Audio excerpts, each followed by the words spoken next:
ആദ്യത്തെ ഒരു പോളിംഗിന്റെ ഒരു ഇത് കാണുമ്പോൾ ആളുകൾ വളരെ ആവേശത്തിലാണ്. കാരണം ആളുടെ മുഖത്തുണ്ട് അവരുടെ ഈ പ്രക്രിയയോടുള്ള താല്പര്യവും മാത്രമല്ല അവരുടെ രാഷ്ട്രീയ നിലപാടൊക്കെ നമുക്ക് ആളുകൾ കാണുമ്പോൾ മനസ്സിലാവും. മാത്രമല്ല പ്രത്യേകിച്ച് അങ്ങാടിപ്പുറത്തെ വോട്ടർമാരെ സംബന്ധിച്ചിടത്തോളം കഴിഞ്ഞ 5 വർഷത്തെ കടുത്ത അനുഭവമുണ്ട്. കാരണം അവര് വലിയ പ്രതീക്ഷയിലായിരുന്നു കഴിഞ്ഞ തവണ അങ്ങാടിപ്പുറത്തെ വോട്ടർമാര് UDF വോട്ട് ചെയ്ത് അവർ വിജയിപ്പിച്ചത്. പക്ഷെ ഉടനീളം തികഞ്ഞ നിരാശയാണ് അവർക്കുണ്ടായിട്ടുള്ളത്. ഓരോ ഘട്ടത്തിൽ നമ്മൾ ആളുകളെ കാണുമ്പോൾ ആളുകളെ തുറന്ന് പറയുന്നുണ്ട്. മാത്രമല്ല ഇന്ന് രാവിലെ നടന്നു പോകുമ്പോൾ അടക്കം കഴിഞ്ഞ കാലത്ത് UDF വോട്ട് ചെയ്ത ആളുകളെ കൂടെ പറയണ്ടേ തെറ്റ് ഞങ്ങൾ തിരുത്തിയിട്ടുണ്ട്, വോട്ട് ചെയ്ത് പോകുമ്പോൾ ആളുകൾ പറയാണ് ഞങ്ങൾ തിരുത്തിയിട്ടുണ്ട്, നമ്മൾ ഉഷാറാവും. അത് ഞങ്ങൾക്കും നല്ല ഈ തെരഞ്ഞെടുപ്പിന്റെ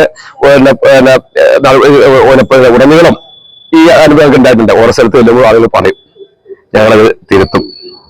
അപ്പൊ അത് തീർച്ചയായിട്ടും അങ്ങാടിപ്പുറം പഞ്ചായത്ത് സംബന്ധിച്ചിടത്തോളം ഒരു നല്ല റിസൾട്ടാണ് LDF സംബന്ധിച്ച് പ്രതീക്ഷിക്കുന്നത്. നമ്മൾ നിർത്തിയിട്ടുള്ള സ്ഥാനാർത്ഥികളാണെങ്കിൽ വളരെ ജനപ്രിയരാണ്.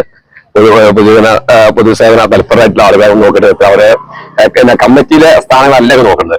ആളുകളോടുള്ള ഒരു പ്രതിബദ്ധതയും പിന്നെ പ്രവർത്തന ശേഷിയും കാര്യം നോക്കിയിട്ട് നമ്മൾ ആളുകൾ തീരുമാനിച്ചിട്ടില്ല. അതിന്റെ ഗുണം തീർച്ചയായിട്ടും നമ്മൾ തെരഞ്ഞെടുപ്പിലുണ്ടാവും. ഈ മങ്കട MLA രാവിലെ ന്യൂസിനോട് പറഞ്ഞതെന്ന് വെച്ചാല് ഈ മങ്കട നിലവിലുള്ള പഞ്ചായത്തുകളൊക്കെ UDF പിടിച്ചെടുക്കും. ശബരിമല വിഷയം അണികളടിയിൽ നല്ലൊരു ചർച്ചയായിട്ടുണ്ട്.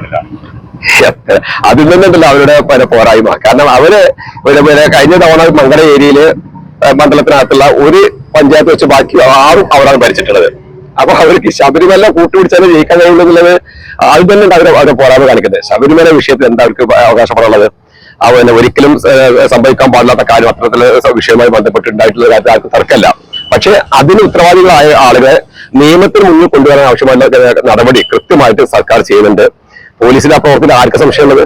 മാത്രമല്ല UDF ഭരിക്കുന്ന സമയത്ത് ആണെങ്കിൽ ഇങ്ങനൊരു പോലീസ് നടപടി ഉണ്ടാവുമോ? അല്ലെങ്കിൽ പിന്നെ പ്രതികൾ അന്വേഷണ കാര്യം എത്ര കൃത്യമായി നടക്കും? ഇതൊക്കെ ജനങ്ങൾ ബോധ്യമില്ല. ആരും പൊട്ടന്മാരാക്കുന്നത്. ഞാൻ ഒന്നുകൂടി പറയണം, അതായത് UDFന്റെ പരാജയത്തിന്റെ തുറന്ന് സമ്മതിക്കലാണ് യഥാർത്ഥത്തിൽ ഈ ശബരിമല പറഞ്ഞത്. അല്ലാതെ അവർ ചെയ്ത് നേരത്തെ പറയട്ടെ, ഞങ്ങളെ സംബന്ധിച്ചിടത്തോളം ഇവിടെ അവരുടെ പോരായ്മകൾ കൂടുതൽ ഞങ്ങൾ കാണുന്നതാണ്. കഴിഞ്ഞ 9 കൊല്ലമായിട്ട് കേരളം ഭരിക്കുന്ന ഗവൺമെന്റിന്റെ വളരെ ജനക്ഷേമപരമായിട്ടുള്ള പ്രവർത്തകർ ഈ സേവന അതേപോലെ ക്ഷേമ പദ്ധതികളൊക്കെ ഒരു ആവേശത്തോടുകൂടിയല്ല എനിക്ക് ഏറ്റെടുത്തില്ല. അവിടെ രാഷ്ട്രീയം കൃത്യമായിട്ടുള്ള ജനതാല്പര്യം നമ്മൾ മുൻകാണുന്നത്. അതിന് യാതൊരു കുറവും പ്രയാസവും ഒക്കെ ഇല്ല. മാത്രമല്ല അവര് ഇലക്ഷന്റെ ഓരോ ഘട്ടത്തിലും അവരെ തോൽവി തുറന്ന് സമ്മതിക്കുന്നുണ്ട്. അതിന്റെ അവസാനത്തെ ഉദാഹരണം പിന്നെ അങ്ങാടിപ്പുറത്ത് ഇവരാകെ കണ്ടത് എന്താണ്? ഇവരെ പോരായ്മക്ക് 1-2 ആൾക്കാര് ഈ വിട്ടുപോയി അതോ ആ ആളുകൾ ഈ തെരഞ്ഞെടുപ്പ് നല്ല ചർച്ചയായോ? മാത്രമല്ല അതിൽ കെട്ടിപ്പിടിച്ച ആളുകൾക്ക് ഉണ്ടാകുമ്പോൾ നഷ്ടം എത്രയെങ്കിലും മറ്റൊന്ന് ഉച്ചയോടുകൂടി അറിയാലോ. അതിനൊന്നും നമുക്ക് യാതൊരു സംശയത്തില്ല.